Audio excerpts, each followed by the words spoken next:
Nashik road गोसावीवाडी परिसरातील गोळीबारातील जखमी सुमित पगारेचा उपचारादरम्यान मृत्यू।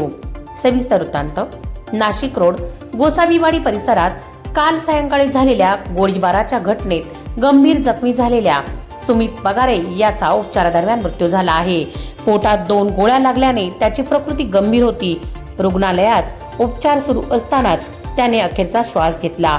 गोसावीवाडी चौफुलीवरील पानटपरी समोर सुमित पगारे उभा असताना अज्ञात हल्लेखोराने त्याच्यावर गोळीबार केला। प्राथमिक माहितीनुसार हल्लेखोराने पगारे याच्यावर 2 गोळ्या झाडल्या।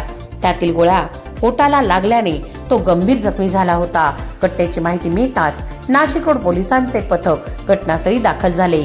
जखमी सुमित पगारे याला तातडीने उपचारासाठी रुग्णालयात दाखल करण्यात आले, मात्र उपचारादरम्यान त्याचा मृत्यू झाला।